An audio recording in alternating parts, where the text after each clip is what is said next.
Hello everyone, Marco here. Today I wanted to do this video really quickly. I really want to try and rapid fire it, but because honestly, I don't feel it's that important of a topic, but just political discussion around Canada has just been so focused on this carbon tax, and I feel a lot of people aren't really giving the full picture or the whole truth, and so I think it's important that to bring in a different perspective that will hopefully make things clear for anybody who's in the middle and wants to get an unbiased view about what is really going on with this. So let's try and make sense of what's going on here. So, right off the bat, talking about climate change, the first thing you really got to ask yourself is climate change even real? Should we take it for granted that the government and the experts are right on what's going on here? Now, when I was going to school, and they were teaching this stuff, it wasn't climate change, it was global warming. And I specifically remember in my first year of university taking a general like business course. I forget what it was called. I think it was globalization, something 020. And every week we discussed a different topic. And for one reason or another, when it came time to global warming or the climate, we spent 2 weeks on it, and we didn't spend 2 weeks on any other topic. So even then, it was starting to become a big deal, and it was really trying to be pushed on from the universities on down. And from what I understand, they're even teaching this stuff to younger children now in elementary school. And so I don't know, guys.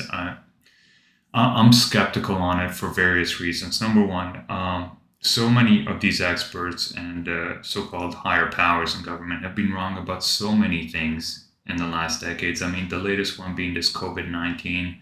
I mean, they swore up and down that if you took this vaccine, you weren't going to transmit it and that you were going to be safe. And those are the two big lies. And they said, no, no, no, no, no, it originated from a bat or whatever else. And now we know through the US government, I think the Department of Energy has admitted that actually, yeah, it almost certainly came from a Wuhan Institute. So, like, the only real question is, was it released by accident or was it released intentionally? So, like, there's so many events that have happened in the last years that you should really question everything that comes from the government. And to make it over quick, why am I skeptical? Okay, so I believe in the 1200s there was actually a period where the Earth is hotter than it is today, and at that point, we weren't industrializing yet. So they called this the medieval warm period, and so this already, right, that period in history already blows a huge like gaping hole into this whole idea that CO2 deliberately correlates with increases in temperature. In fact, it was such a devastating blow that there's this also other event called ClimateGate, where basically scientists, some climatologists, were got together and they were trying to figure out how to erase this period from history, how to manipulate the data so that they could erase this from any graphs in the historical temperatures. And I guess they got a few emails. I think they were trying to make it a report for the UN governmental panel on climate change. And anyway, so I mean, so that right there is a huge problem for this idea that CO2 causes global warming. Faulty measurements. So this is another thing that you don't have to see brought up, but like, so when they were recording global temperatures, from like the 50s onward, what they were basically doing is sticking a thermometer outside of Hades, outside of cities, putting them in a box, and obviously didn't want to go too far, so they put it right on the outskirts of the city. But then after a while of doing this, they figured out that that actually skews the temperatures considerably. That basically the concrete from cities soak up the heat of the rays, and so they artificially raise the temperature around these thermometers. So anytime you look at past data, it's showing measurements that are hotter than they otherwise would be if you set up these thermometers in like more remote locations and not right next to the city. So that already right there is a big problem. And then you also got to keep in mind that every once in a while we get these periods of global cooling that just can't be explained by like the release of CO2, right? I mean, I think from like the period of like the early, right at the turn of the millennium, right up till 2010, 2012 was like a period where the temperature stayed flat for years. And then every once in a while, we also get a spike where we have global cooling. I think 2018 was a big one. So, all these things like are points against it that makes me wonder like that. Honestly, I'm pretty sure, like, in my opinion, I don't think it's real. I think this climate change is probably just another way to bring regulations and taxes on small businesses that help big businesses. It's just another way for the elites or big business to like control the little guy. That's my point of view. So anyway, if you're going to design a carbon tax, the very first thing you should ask yourself, is it real? And I think it's probably not, but who knows? I'm not a climatologist, but if the government was a little more honest and I got the feeling that the people in charge knew what they were doing, I might even believe them. But I see no evidence that like they actually know what they're doing. So anyway, that's my opinion. So how is a carbon tax supposed to work anyway? By making fossil fuels more expensive, it encourages substitute forms of energy. So basically, the idea, and we buy this, like we tax cigarettes, we tax alcohol, with the idea that a tax makes the good more expensive. You make the good more expensive, you encourage less consumption of it. So that's the idea behind putting a tax on gas, right? So gas starts being more expensive. You naturally are going to look for a substitute. So the idea is that if fossil fuels are this expensive and alternate forms of energy like solar or wind or whatever else are this expensive, the idea is if you can tax fossil fuels to a point where they go above like these alternate forms of energy, people are going to switch their consumption from fossil fuels to the alternatives, and it's going to release less carbon, which is, I guess, going to save the earth. So, but the argument, and this is how they taught us a carbon tax is supposed to work. You literally make life more expensive so that people consume less of it.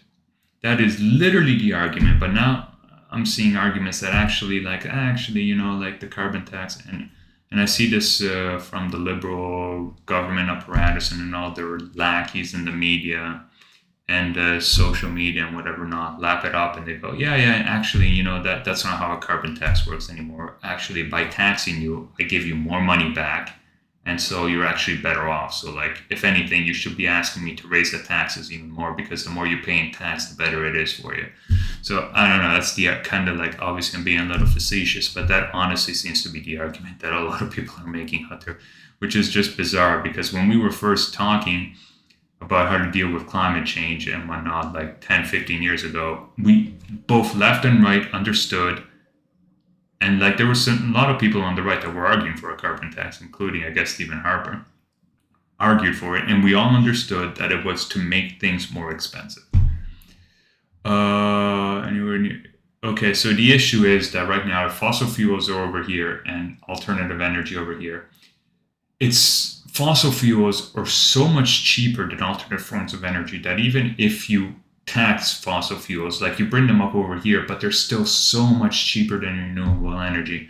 Unfortunately, like these windmills seem to be a complete bust. They're not working as advertised. Their lifespan is not nearly as good. We haven't figured out solar yet, how to really capture the energy and make that efficient. So like for the next foreseeable future, you are still stuck with fossil fuels.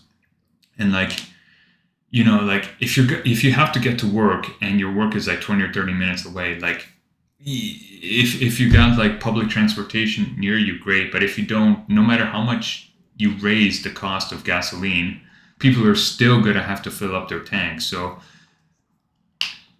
that's important to keep in mind, is that unfortunately there's no real good substitute. So you're really asking Canadians to pay a lot more. Now, I see, and this is one issue I have with conservatives. I see a lot of conservatives argue that this carbon tax actually doesn't decrease carbon at all, or global emissions or whatnot. And I think that's pretty false. It's a pretty steady rule that if you increase the cost of something, you demand less of it. And there are hints that show that it does work, right? So like, yeah, so you're gonna fill up your tank to go to work, but like, are you going to take a vacation to Europe now? Because the cost to fill up a plane is going to be a lot more. And so the cost of a ticket for a plane ride across the ocean is going to be a lot more. So are you going to take trips? No, maybe a lot of families are going to choose not to take a trip. A lot of families are going to vacation a lot closer to home. Maybe they don't go out for a Sunday drive. Maybe you know there's a hundred little million ways that increasing the tax by just even a little bit is going to cut into consumption. And so conservatives have to be realistic that, like, yes, the carbon tax does this tax that Trudeau is putting on it does indeed cut down on emissions. I mean, that has to be admitted. The narrative is suddenly the carbon tax is not raising the cost of living. Yeah, and this is rich. And I mean, like, so conservatives have to admit that consumption is going to go up, that basically it's going to curb emissions. And liberals have to admit that it's going to raise the cost of living. I mean, that is literally the point. You present the carbon tax as an alternative. Would you rather decrease your cost of living now and, have the earth be sustainable, avoid the apocalypse? Or would you rather keep going as you're going, and then like 15 or 20 years from now, we all melt to death? I mean, that's essentially the argument. I'm not sure when, I think when I was going to school, we were already supposed to be going through the apocalypse. I'm not sure when it's being postponed, if it's 2035 or 2050 or what date they have in mind. But the idea is, like, you need to sacrifice, you need to suffer, you need to lower your standard of living now so that, you can avoid Armageddon like 1 or 2 decades from now. So that's essentially how the carbon tax is supposed to work. Issues with the carbon tax. Okay, so Canada is a small contributor to global emissions. It's less than 3%. It's somewhere around 2%, actually.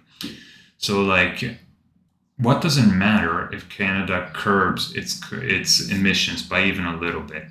Like, it doesn't do anything. Like, big countries like China and India, they're not doing this carbon tax. They don't believe in this global warming change. They're not shutting down coal plants. They're not doing any of this stuff. So if they don't get on board, like, what does it matter what you as Canada do? I mean, so this is why I haven't bothered to get on this whole debate, because even if we do accept that climate change is real, what you're doing, the things you're proposing are so minuscule, so insignificant that it's hard to get interested in it. I mean, if you're I guess people who believe in this climate change stuff, you need to be real with people to decrease the emissions to targets where, according to you, it's going to save the earth. I mean, you have to talk about basically like killing anybody who's over past the age of 45. I mean, that's basically it. And then you got to tell people, yeah, we're going back to like the feudal age. Like, don't think about crossing the ocean. Don't think about like eating food that you can't grow yourself. Like, that's the reality based on the targets that are supposed to save the earth from climate change. The other one is, okay, so you barely ever hear about this, but what did I do here? Do I go backwards? Yes, I go back. Okay, so apparently, like, cows, like when they burp and when they fart, they release an incredible amount of methane, and this methane is so much stronger, like has so much more CO2 than other forms of like burning fossil fuels, that it is astounding. And you barely ever hear about this. But like, if you realistically want to tackle climate change, we're all going to have to become vegetarians.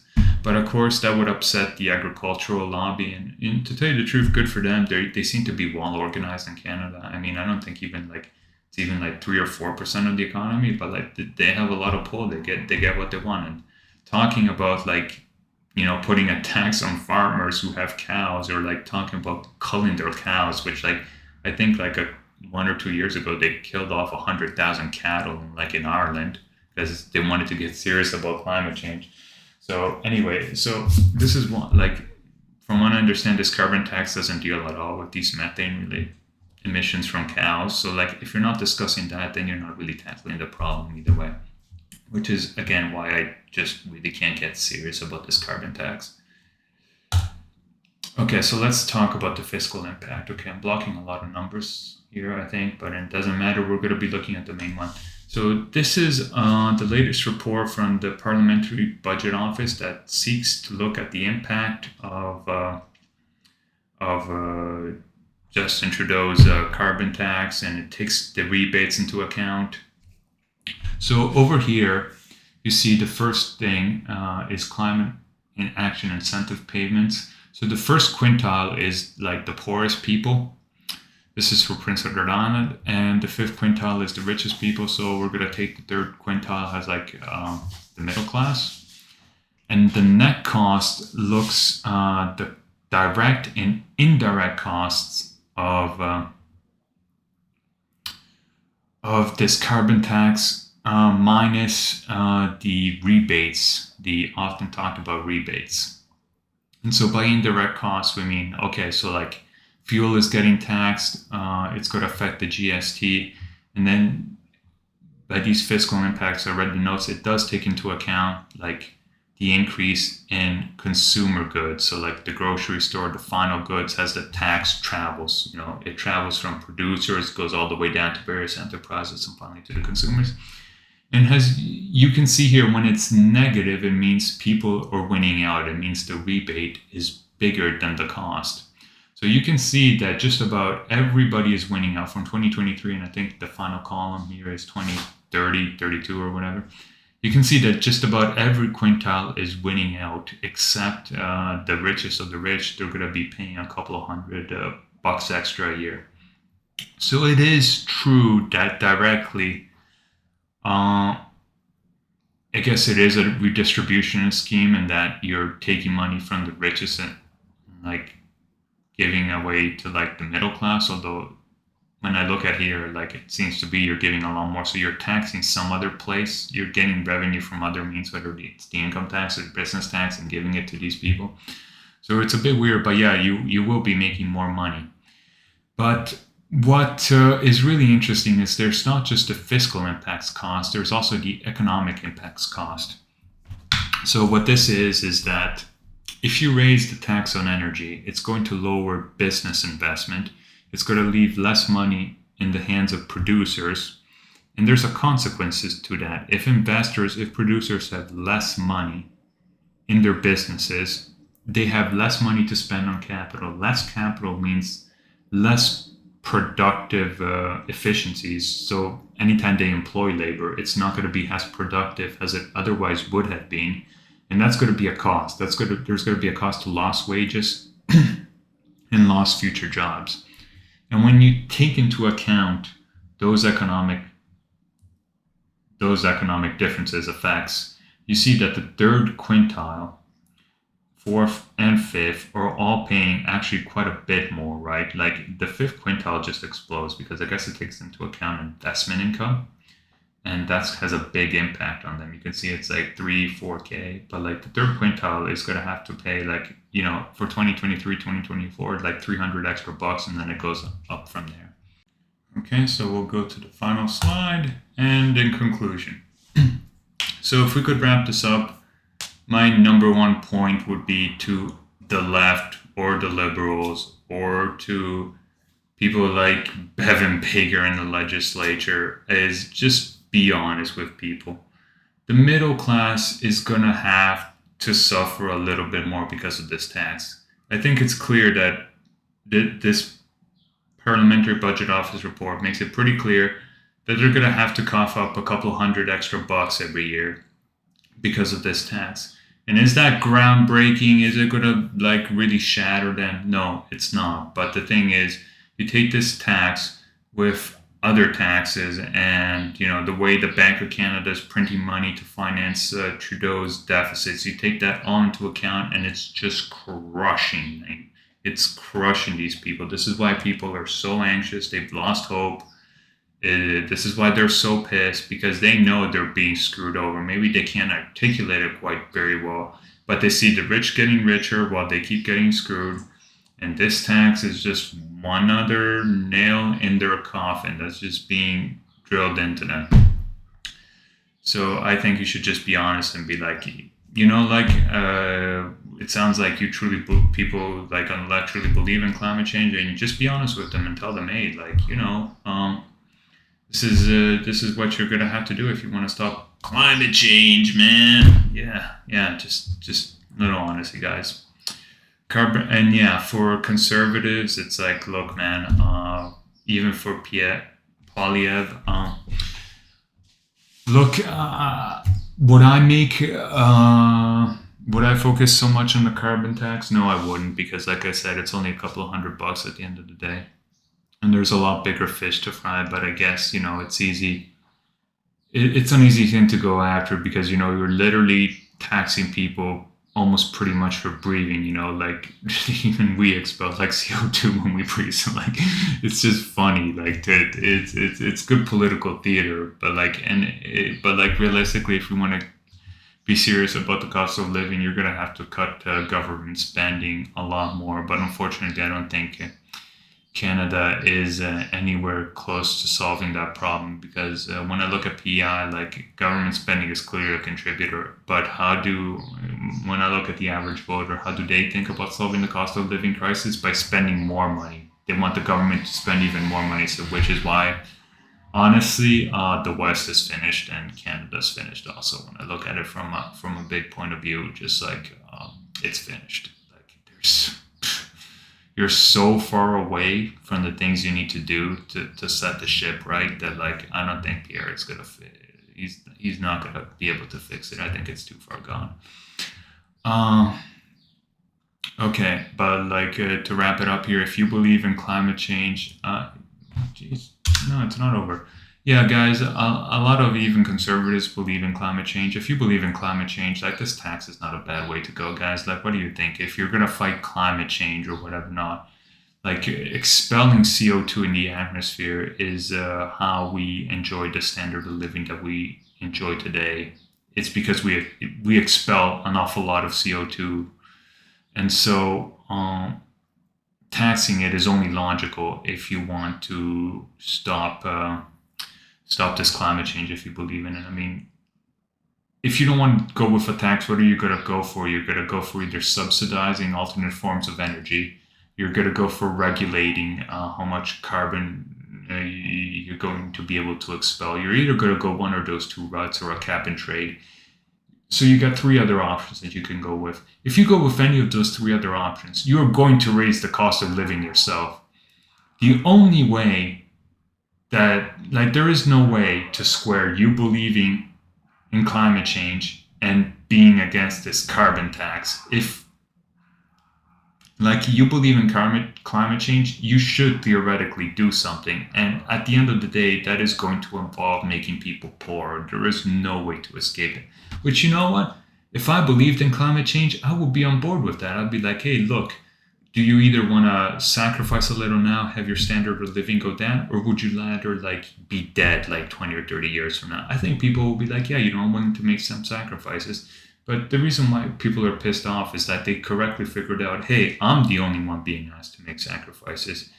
Like the elites, the upper class, you guys are still getting rich off the government contracts, the Bank of Canada. You're using all these other mechanisms to screw me over, and then comes this carbon tax, which is going to screw me even further. And like, hey, why should I be asked to sacrifice? This is where I think essentially the anger is coming from in Canada. So anyway, that's just my little brief presentation on it. I hope you enjoyed it. I hope you got something out of it. Thank you very much for listening. I'll catch you guys all next time. Bye for now.